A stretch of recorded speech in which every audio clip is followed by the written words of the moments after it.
Donc, bonjour. Et ça, c'est une nouvelle recherche archivistique à partir des archives de la Société des Nations, et spécialement les séances de la comité financière. Donc, je vais faire un peu de lecture parce qu'il y a des détails que je veux démontrer aujourd'hui. Et bon, le PowerPoint, c'est pas grand-chose, mais je vais quand même ajouter quelques détails à partir des sources et en train de faire la présentation. Et donc, j'enlève peut-être la masque parce que c'est pas très pratique. Et donc, comme on le sait, les facteurs géopolitiques jouent toujours un rôle prépondérant en ce qui concerne l'établissement d'un ordre monétaire justement, mais aussi économique global, une réalité qui se reflète via l'activité de la Société des Nations et de ces comités spécialisés, comme Roger aussi a évoqué hier. Le cadre de l'intervention de la Société des Nations en Grèce, qui a ses origines en 1924, démontre justement cette dimension géopolitique en ce qui concerne la prise de décision par les acteurs internationaux. L'étude de ces cas nationaux, dans son implication à l'international, a été opérée à partir, donc j'ai fait cette recherche, à partir, comme j'ai déjà évoqué, des archives de la Société des Nations concernant surtout les comités financiers. Et ces sources archivistiques se sont conservées à la Banque de France et aussi à la Banque de Grèce. Il s'agit de catégories différentes que je suis arrivée à les intercroiser, disons. Et un mot pour le state of art actuel. Et on peut dire que l'intervention de la Société des Nations aux finances publiques de la Grèce durant l'entre-deux-guerres n'a pas été jusqu'à ce moment incorporée dans la bibliographie internationale relative à l'activité de l'institution internationale de la Société des Nations et n'a pas été incorporée non plus à la recherche sur l'établissement d'un ordre monétaire global durant l'entre-deux-guerres. Et sinon, à cette échelle, il y a eu une certaine quantification par des chercheurs grecs, mais en ce qui concerne surtout l'aspect monétaire. Mais du côté de l'historiographie grecque, l'effet du caractère économique des années 20 et 30 ont été suffisamment élaborés, surtout par un nombre de travaux publiés durant les années 80 et 90, quand l'histoire économique a été, était florissante dans les pays et à la Grèce. Et néanmoins, l'optique a été placée surtout à l'histoire nationale. Disons que les sources ont été vues du côté grec. Et, et si je peux dire, si j'ose dire, ils étaient un peu méconnus les onctions existantes entre le global et le local, qui durant l'entre-deux-guerres étaient plus que présentes via les organismes internationaux tels que le comité financier de la Société des Nations ou le comité statistique que Roger a élaboré hier. Le travail effectué quand même nous permettra d'innover en cherchant d'analyser la Grèce comme une étude de cas et de spécifier ainsi l'ampleur et les limites de la fonction d'ordre monétaire économique dans l'Europe des années 20 et 30. Et fonction, il faut le dire, à laquelle la Grande Dépression, le krach, a provoqué un bouleversement profond. Et voyons en premier lieu comment cette activité globale au niveau économique et monétaire se matérialise à travers l'organisme de la Société des Nations. Et donc, vous avez ici quelques détails sur l'organisme interne de la Société des Nations. Et ces informations ont été repérées à partir des sources que j'ai étudiées aux archives mentionnées de la Banque de Grèce et de la Banque de France. On a diverses étapes à l'organisation interne de la Société des Nations. Et il faut dire que tous les comités ont joué un rôle non seulement en ce qui concerne l'intervention vers les États publics des nations, mais aussi ils avaient un rôle de conseiller auprès des gouvernements nationaux, mais auprès aussi des organes même de la Société des Nations, comme le Conseil et l'Assemblée.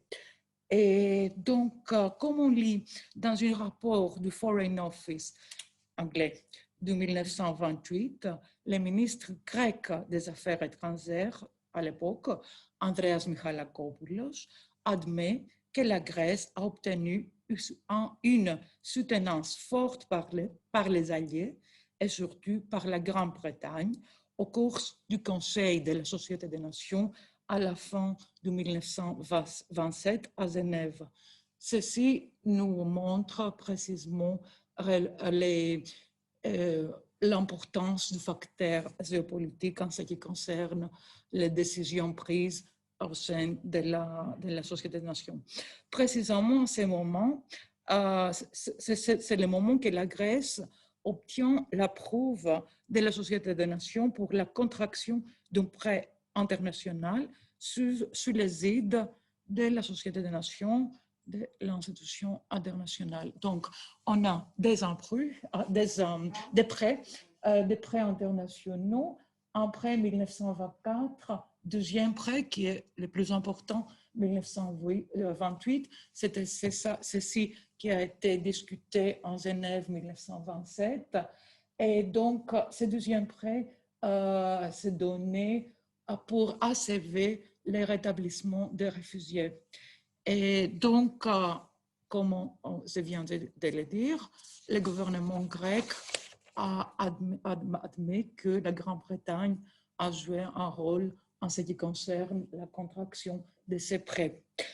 Et en effet, la Grèce, l'Autriche, l'Hongrie et la Bulgarie étaient les seuls cas que la Société des Nations intervient dans les finances publiques nationales, étant la société un acteur énergétique en ce qui concerne l'assainissement de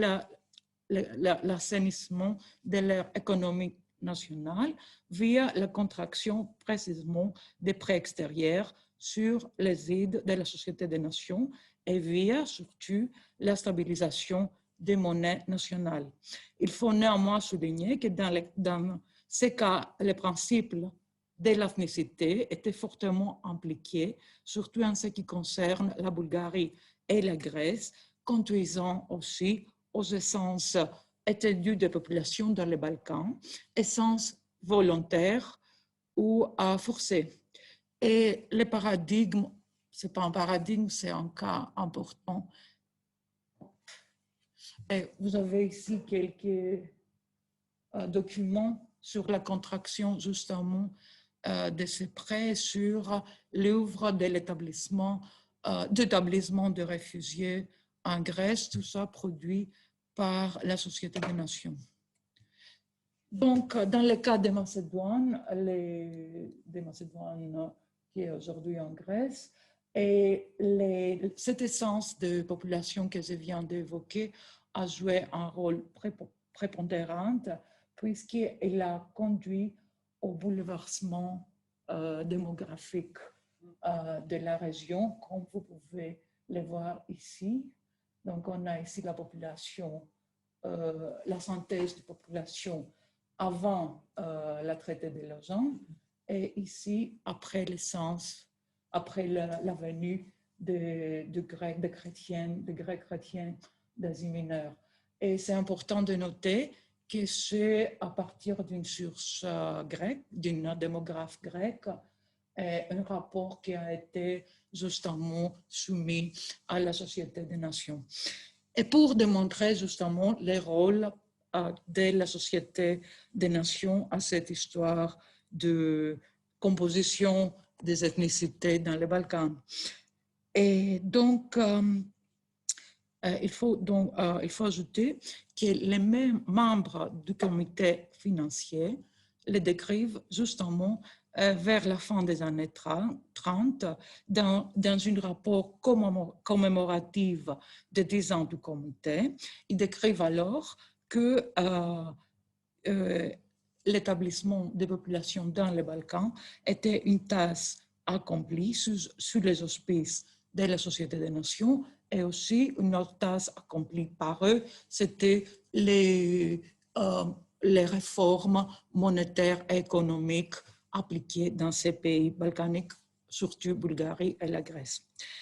Et d'autre part, par les archives du comité financier, on apprend aussi des cas d'autres pays qui sont sollicités d'un prêt et qui n'étaient pas, leur demande a été rejetée, comme par exemple, justement, en 1927, la Portugal. Donc, la Portugal s'adresse à la Société des Nations pour un prêt pareil au grec, mais cette demande a été rejetée.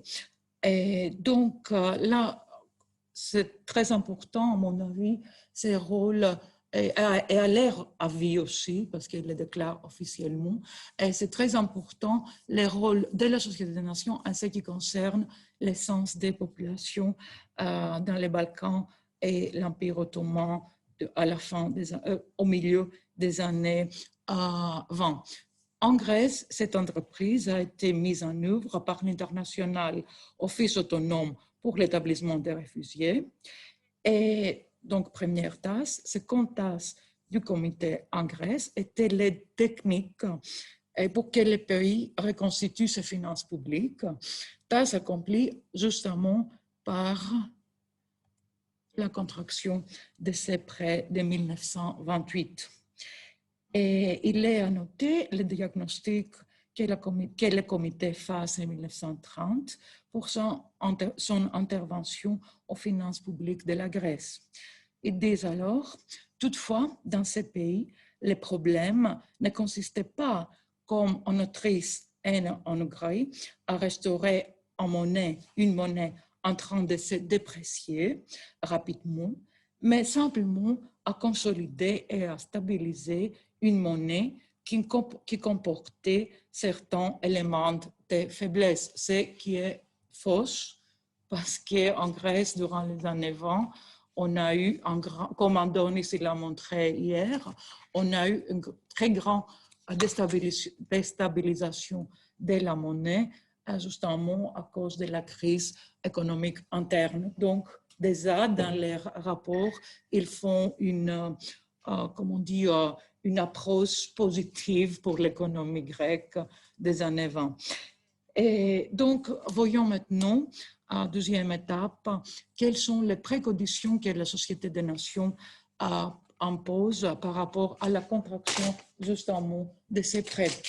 Et donc, le comité financier a eu des exigences précises selon lesquelles la Grèce devrait rationaliser son système monétaire et accorder les privilèges de l'émission de billets de banque exclusivement à une banque centrale. Donc, des réformes économiques et réformes monétaires. Ainsi, s'était créée la Banque de Grèce, représentant de cette façon les rôles des organismes internationaux de guerre comme créateurs des institutions nouvelles. Évidemment, ces termes reproduisent les décisions prises à la conférence internationale de Genova en 1922 concernant l'adoption du Gold Exchange Standard et l'autonomie en même temps des banques centrales nationales. Et la déstabilisation monétaire en Grèce juste après la Première Guerre mondiale et surtout après la défaite militaire et nazie mineure en 1922, a été l'indice d'une crise profonde, d'une crise interne profonde, et tant économique que sociale. Il est à noter que durant les négociations entre les représentants des élites politiques grecques et du comité financier, durant les négociations de ces prêts, l'aspect de la crise interne, merci, l'aspect de la crise interne alors a été plusieurs fois évoqué dans les séances par le côté grec, visant justement à justifier les conditions défavorables des finances publiques grecques. Et parmi les conditions préalables imposées à la Grèce par le comité financier figurait bien sûr la stabilisation de la drachme, c'est-à-dire son ajustement au Gold Exchange Standard et une zone monétaire où les pays hégémoniques, le pouvoir hégémonique était la Grande-Bretagne. Et ça note, ça souligne les passages de la Grèce du sphère française d'influence à la sphère britannique. Et en effet, en 1928 et 28, la drachme se stabilise en se rattachant au sterling, au livre sterling, mais en même temps, elle est dévaluée.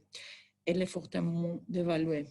Et il convient toutefois de noter que la stabilisation avait eu lieu de facto par le marché lui-même dans cette parité quand même qui a été dévaluée. Donc, c'est une dévaluation soumise, imposée, disons, entre guillemets, par les marchés internes et approuvée, bien sûr, par le comité financier.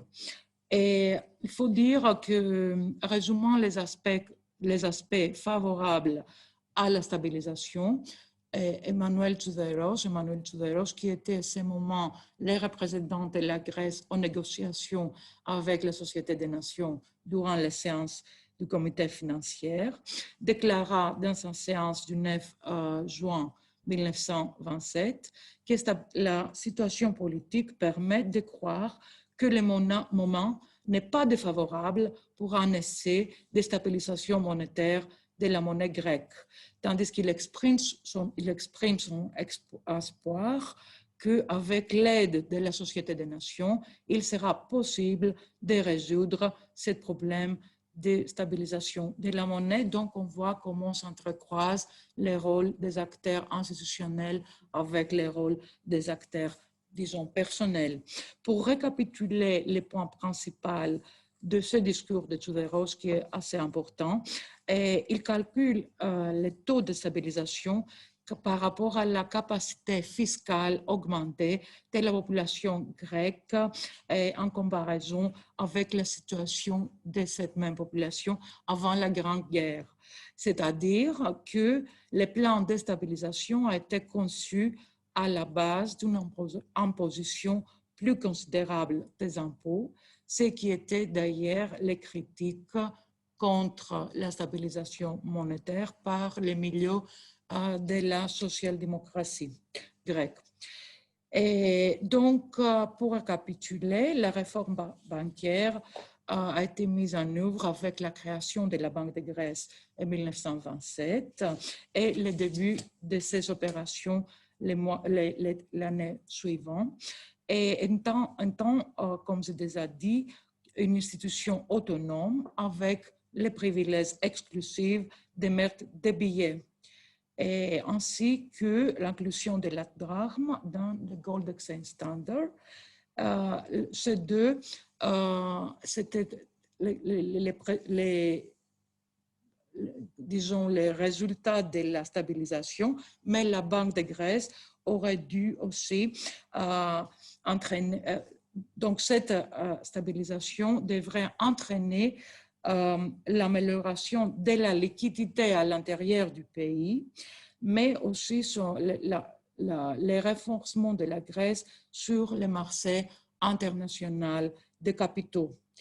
Et donc, selon le statut de la banque et les installations nationales promulguée après les directives décrites par les comités financiers. Donc, ça, c'est important. On a une décision de prise au niveau international, la prise de décision au niveau international, et puis tout ça se sont matérialisés à travers les lois nationales.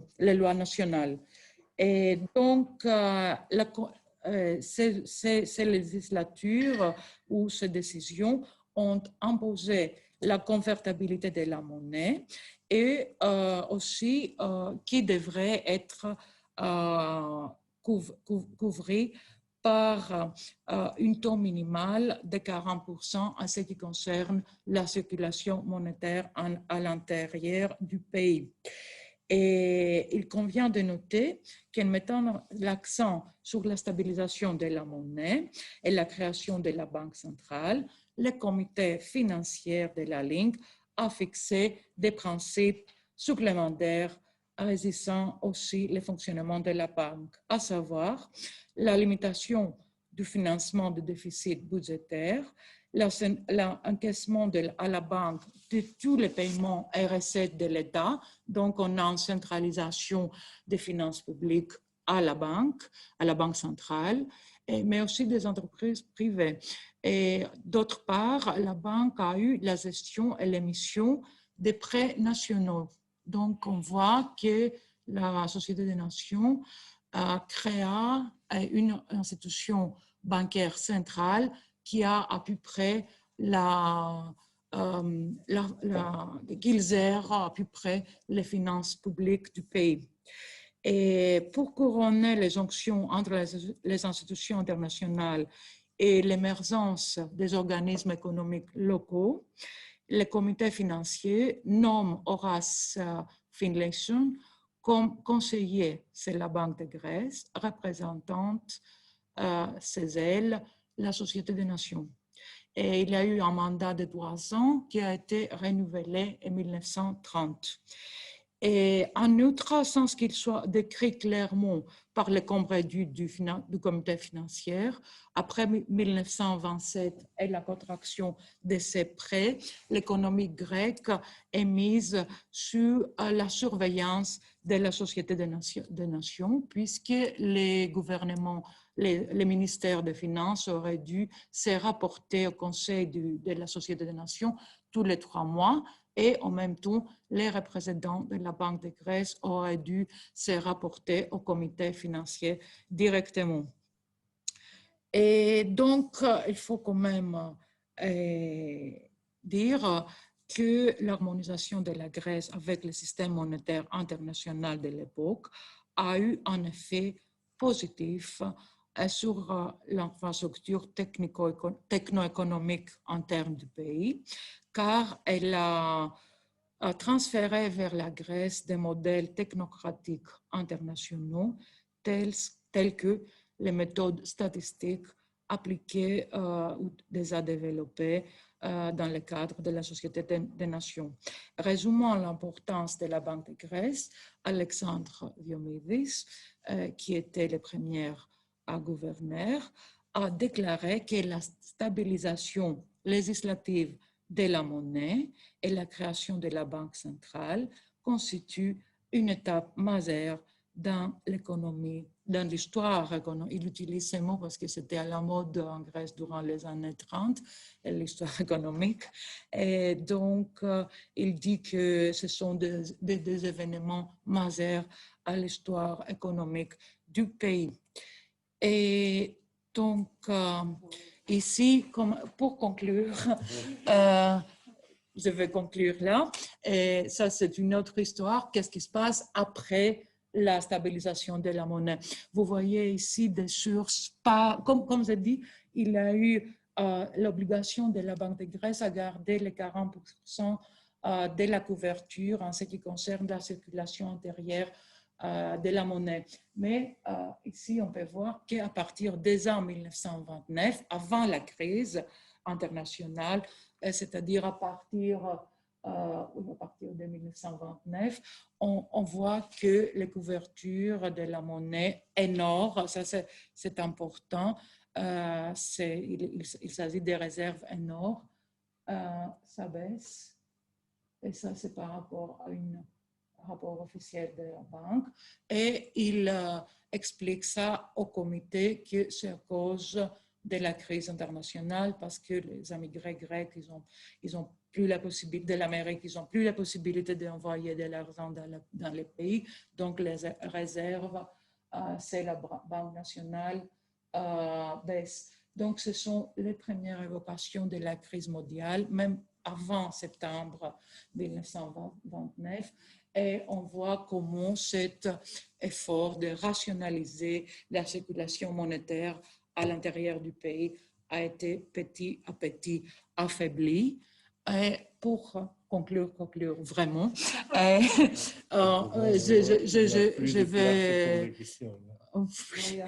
On peut simplement dire que cette baisse de couverture a obligé la Grèce de se tourner encore une fois à la Société des Nations pour la contraction du nouvel prêt 1932, ce qui était rejeté. À la fin, la Grèce était obligée de se détasser du Gold Exchange Standard en mai 1932 et de faire faillite. Et toute cette organisation qu'on a vue, toute cette rationalisation du processus a été annulée et le pays a été tourné vers le protectionnisme après 1932, en quittant, entre guillemets, la Société des Nations. Donc, merci beaucoup pour